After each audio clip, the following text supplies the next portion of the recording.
Hello and welcome to another episode of Jazz y Más. I'm Viviam Maria Lopez. This award-winning singer, songwriter, arranger, and powerhouse band leader has jolted thousands of people from her native Cuba to many stages around the world. Thanks to her music, singing style, and charisma on stage, she has been called by NPR a cross between Celia Cruz and Aretha Franklin, and was described as a pioneer of a new vanguard of women in Cuban jazz by The New Yorker. She has mixed her Afro-Cuban influences with jazz and other rhythms, and a new chapter in her life is just beginning as she embarks on new projects that has her mixing her Afro-Cuban music with a Puerto Rican plena. My guest today is Dayme Arocena. Welcome, Daymé. Hello, muchas gracias. Thank you so much for having me. It's a pleasure. Of course, me too. I'm so happy to see you again. And last time we saw each other, actually, we were sharing the stage here in Miami. And then I know you're living now in Puerto Rico.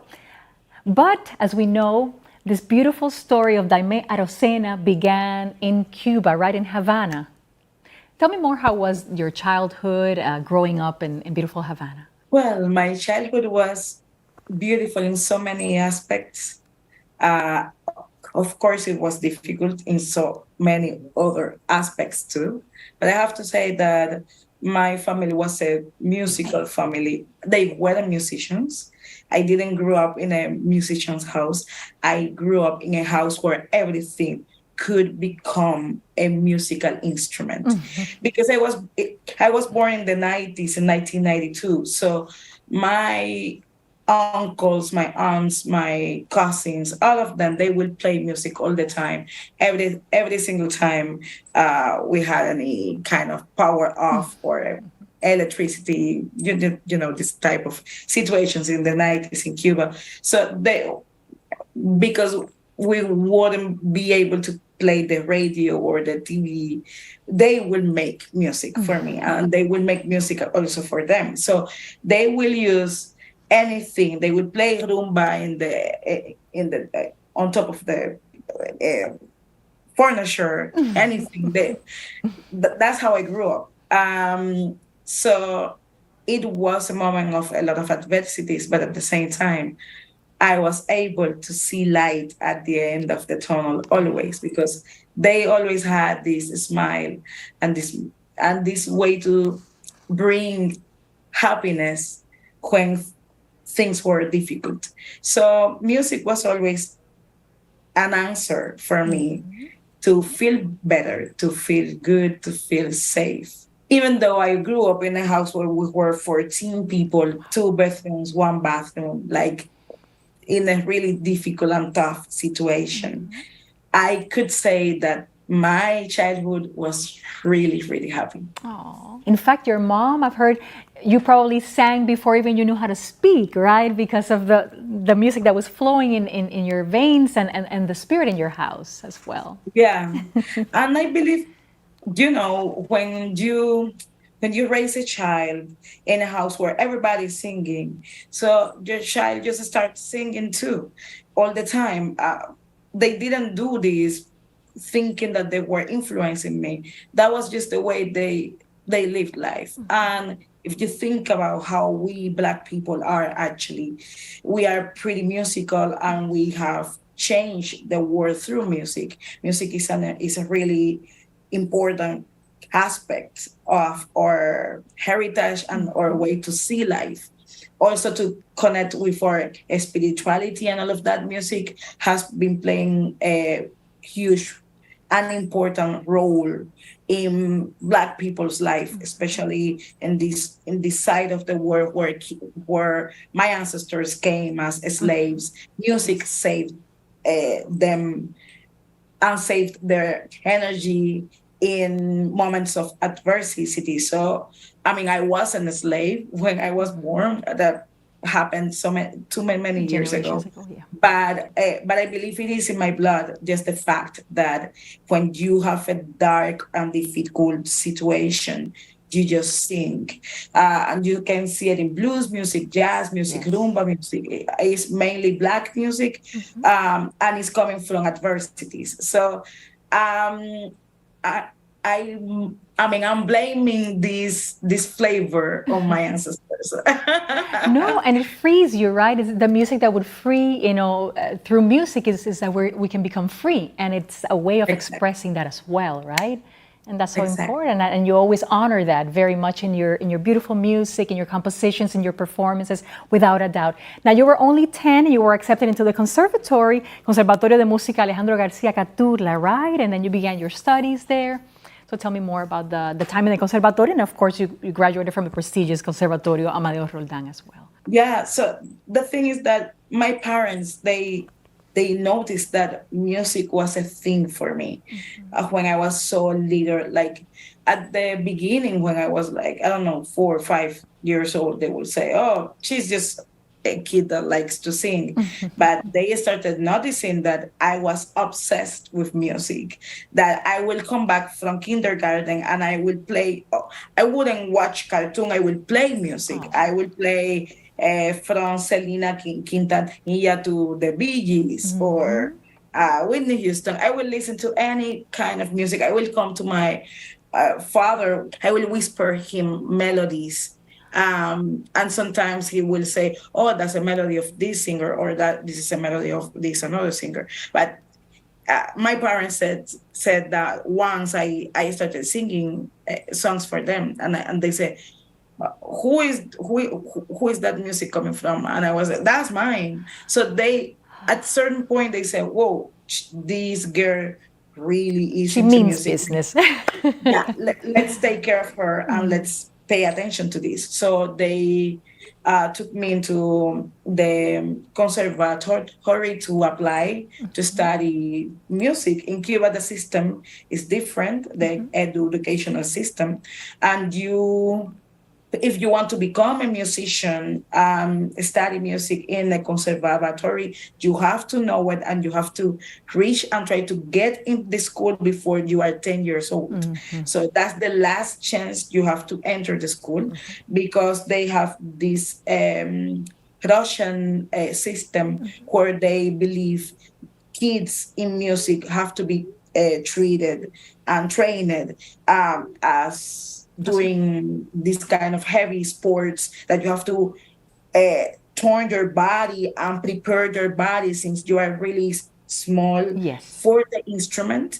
So that's why you graduate as a professional when you are 19 and you get your bachelor's at 19. You don't get the bachelor's at 23, 24. You get it at 19 because you start at 10 years old. Right. So my parents took me to the school.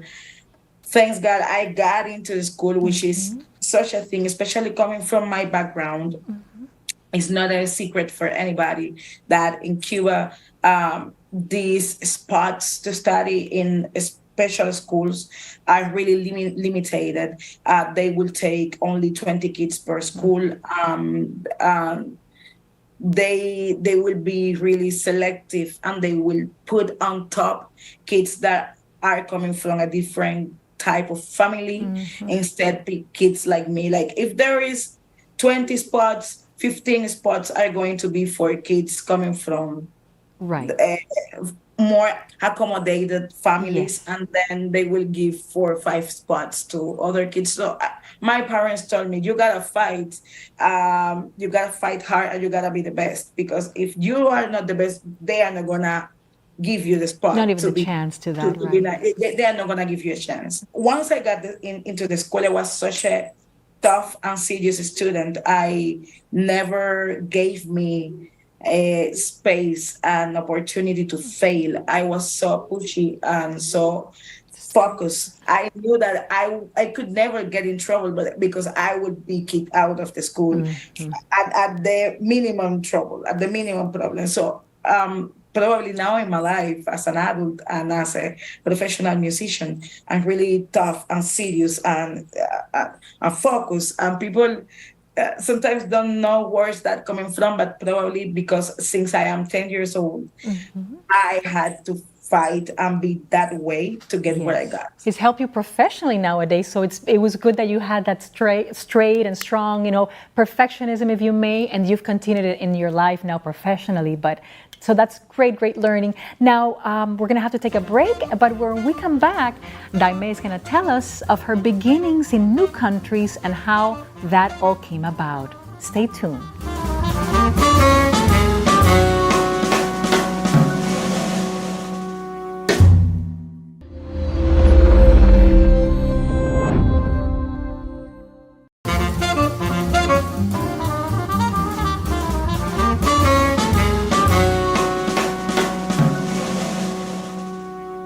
Welcome back, and joining me today is singer-songwriter Dayme Arocena. Daymé, welcome back again to the show. Yeah. And I love having this beautiful journey through your beautiful career. And so let's talk a little bit about Los Primos Big Band. You were very young, you were only 15, and you were the only girl in that band. Well, honestly, Los Primos, they changed my life, my entire musical perspective, the way I would listen and understand music. And telling the long story short, the big band was already there. They had their prestige and all of that. It was a school big band, but they would make gigs as professional and all of that. So when I started at the Conservatorio Amadeo Roldán, they knew that I could sing and they were looking for singers. So they asked me to join them. Honestly, what I wanted was to sing. I didn't care what type of music they would play. I was like, well, I'm new at the school and I am already getting a chance to sing. Mm-hmm. I'll sing any music. So they gave me the music sheets to learn. I got in my hands sheets like My Funny Valentine, Bye Bye Blackbird, Misty, any kind of jazz standards. Uh-huh. But I didn't know it was jazz music. Like I will learn the music and I will start singing the music in the big band with them and all of that. But I didn't understand properly. Uh-huh. They started suggesting me musicians and singers to listen to. They would say, okay, this is a jazz band. So you have to start getting educated into jazz music. Mm-hmm. They share with me music of Ella Fitzgerald, Nina Simone, Billie Holiday, Sarah Vaughan, younger people like Erika Badu, Esperanza Spalding, but at the same time, they educated me into Brazilian music, which I am a crazy, huge fan now. And they gave me music of Gal Costa, Elis Regina, Milton Nascimento, like Javan, Tom Jobim, Gilberto Gil. I got music. I got like infection. Like they gave me so much information to learn, to listen, to absorb, and at a certain point, I became a crazy jazz lover. And I said, "This is the music that I want to sing and I want to perform." Yes. They made a huge impact in my life, and I will be always grateful for sharing and showing me that way and that word, because that opened it up a different word for me. And I always wanted to be a singer-songwriter. Mm-hmm. As I said to you, since I was so young, I would create melodies. I would create my own songs. I don't remember myself without creating music, but since I started into jazz music, I changed the way I will write music. I will communicate my ideas. I will, how can I say, approach harmony, styles, and all of that. So thanks, Los Primos, for for really opening up those horizons in you and really going deeper into your heart, because very close to you is jazz music, as we know. So I think that experience helped you, inspire you to create your band, your project, Alami. I have to say that I was like the baby girl of Los Primos, because I was the only woman, right? So they will, if they had a candy, just one candy, that was for me, right? So they will always treat me really good. But I always question myself, why am I the only woman? Why I don't see most women playing in bands, not just in jazz music, in bands in general. And I will have beautiful classmates that they will be beautiful performers, but they will never get called for a gig or something like that. They wouldn't even be considered to play at a band. So I said, when I graduate, I will create my own all female Great. jazz group. Love it. So I created Alami with my classmates. Aw. We had such a difficult time trying to get exposure, trying to get the approval, because this is a point in Cuba, not even because you study music, you are able to perform. You need a government authorization to play. And we applied for that authorization many times, and they didn't give us the authorization to perform. It's a control system that they have, and they make it really difficult for youngers to get that authorization. That way, when you finally get it, you are grateful, and you don't say anything about them because you don't want to lose that authorization. That's how it works. So in our case, come on, I was coming from a poor background. Nobody will know me, like, and we all women, like, they made it hard for us, like hard, extremely hard.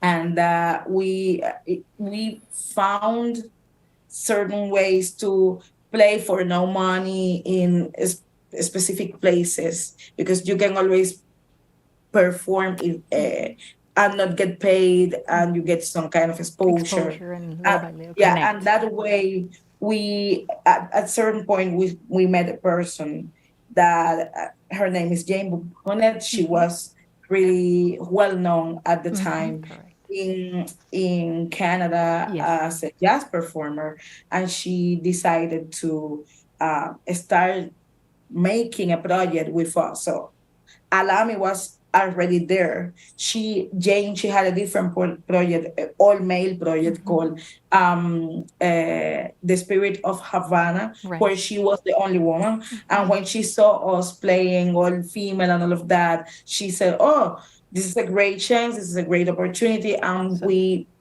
blend into one project called Maqueque. Right. And what happened is that once we once we got the chance to be playing some music in Canada and all of that, we immediately got nominated and won the Juno for the Yes. best jazz album of the Correct. year. Then we got nominated for the Grammy.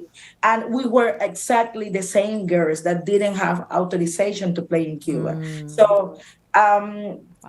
those are the things that happen in the island, sadly, but also we had to get the recognition out of the country to being able just to perform in the island, which is a craziness. Wow, wow, eso es una pena, ¿no? And in fact, talking about that, and I think we're going to have to take a break. But when we come back, I want to talk about when you left Cuba. And we want to continue exploring more with singer Dayme Arocena.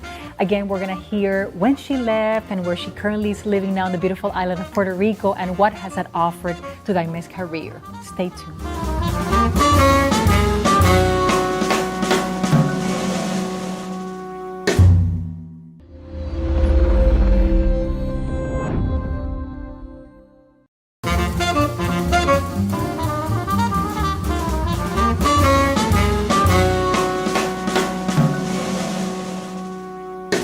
And welcome back to Jazz y Más, and I'm so happy to have with me today singer-songwriter Dayme Arocena.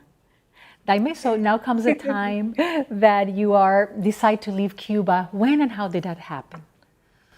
Well, I have to say that I had the chance, the opportunity to travel a lot when I was living in Cuba, because I signed a contract with a record label called Brownswood Recordings. Yes. Yeah, in London, England. So it is led by a beautiful DJ called Giles Peterson, and they improved and they make me explode out of words. So, but it was enough for me. I am someone that I express really clearly. I like to talk things the way I feel it, the way I think.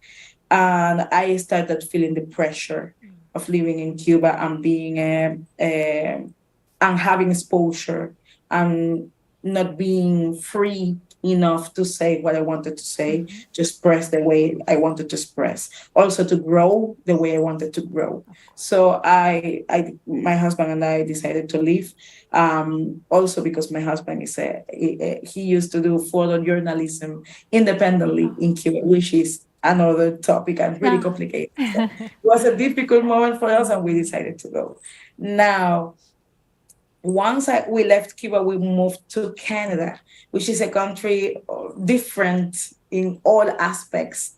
And I needed the Caribbean. I needed this. I needed the food. I needed the happiness, the song, the blue sky. I needed that. We spent 3 years in Canada before moving to Puerto Rico, Yes. and honestly, it was the best thing I have done in my life. Coming here to this beautiful island is like a treasure island for me. I love it so much.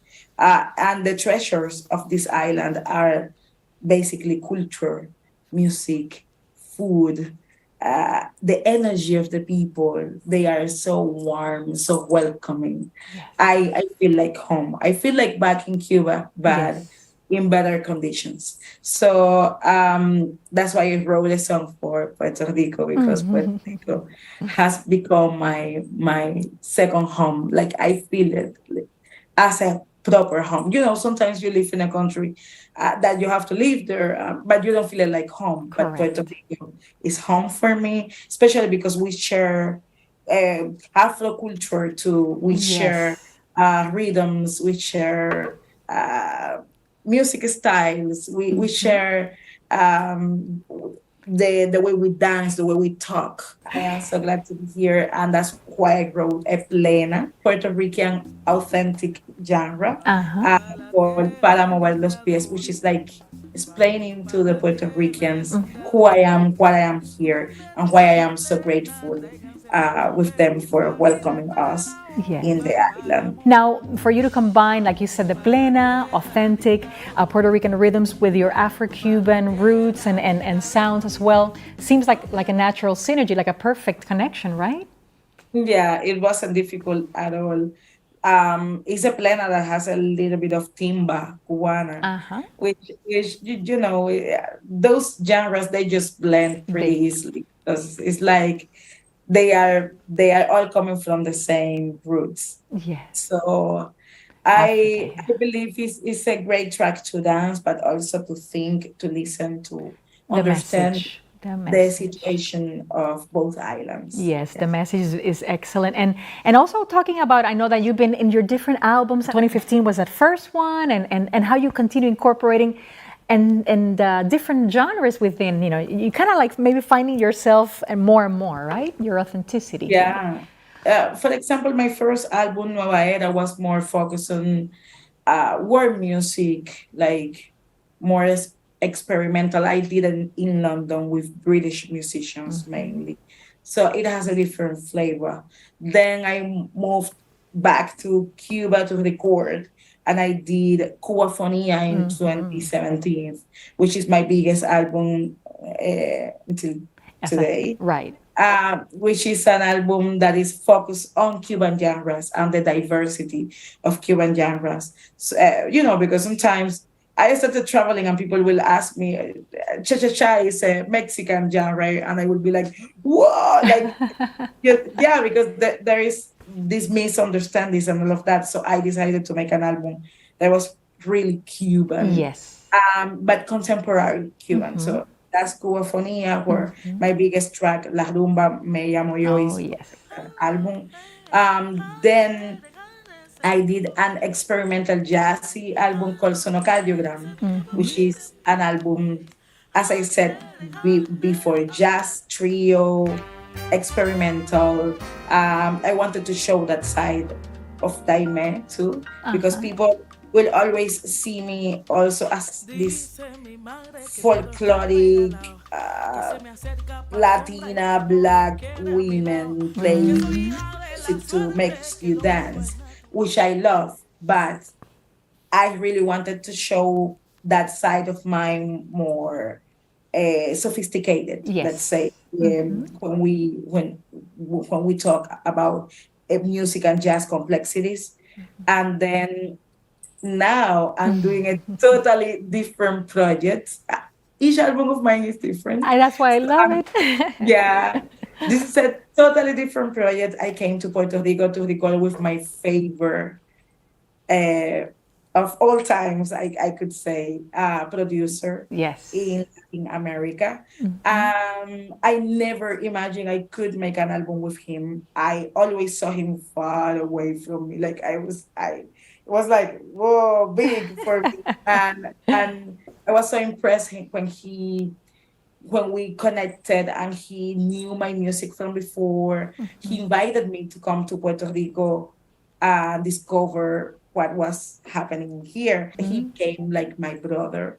And the name of this person is Eduardo Cabra, well known as Visitante Calle 13, which was the brain behind all the music production of Calle 13, the big band of Latin America. And I wanted to make an album which is more pop music because there is a pop side of Dayme Yes. that I have been hiding for a while. That Dayme that used to jump and dance and listen to Selena Quintanilla and Whitney Houston was hidden for so long, because now I understand that it was because there was a lot of racism in my brain and in the system of Latin American pop music. You can't name one person which is a pop star, black as I am, in the Latin market, in the pop Latin market. You will see a lot of black stars in hip hop music in the United States or just pop music when it's Anglo, but when it is Latino, it's like erasing black people from the mainstream industry. So I never identified myself in that kind of world. So every single song I wrote that was like pop music, I will put it aside. I will never show it to anybody. But now I believe it's the right time to fight for that spot. It's time to say what's happening, to expose what's happening, and say, hey, look, there is enough music and crowd and everything for everybody. Give us some space.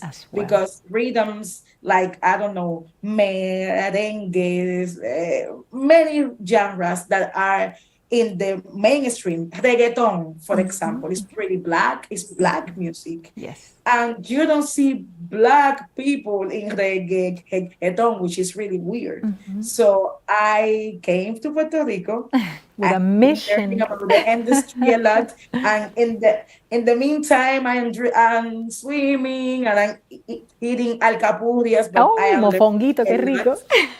I'm learning a lot about the industry, and I'm coming with a pop, more mainstream album. Wow. So we're looking forward. Congratulations for this wonderful move that I think is the right time in the right place. And we're certainly looking forward to continue to enjoy it, to watch your performances. And of course, when the album comes out, many, many blessings, because I know it's going to be an amazing success, like everything that Daymé Arocena does. So un abrazo muy grande. Un abrazo. Gracias, Daymé. Thank you very, very much again for spending the time with us here today. And to you, friends, this is all for this edition of Jazz y Más. But do remember that you can watch this and all other interviews in our webpage, youtube.com/@MDC-TV, or you can simply scan the QR code on the screen. Until next time, I'm Viviam Maria Lopez. And again, thank you for watching.